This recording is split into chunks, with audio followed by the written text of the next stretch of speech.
Hello and welcome to Choice News Africa. My name is Chris Tabvura. Today I've got the EFF president during the run-up to the campaign for Nkulumane Constituency that people are going to vote for the new member of parliament. I've got Commander Innocent Ndibali. Let him talk and tell us what he's got for Nkulumane. Thank you very much for having us. Nkulumane is our home. Nkulumane is a constituency that is important to us. We are here to present Comrade Asson Moyo as your MP. We are saying, Nkulumane, we've heard you. You are tired of lack of service delivery.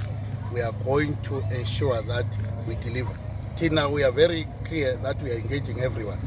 I must be able to go with the leader of the MP to the president. Say, Comrade President, say, we've got issues here in Nkulumane. We want these issues resolved.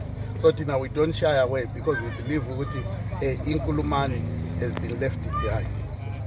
All the best. Thank you very much. Thank you very much.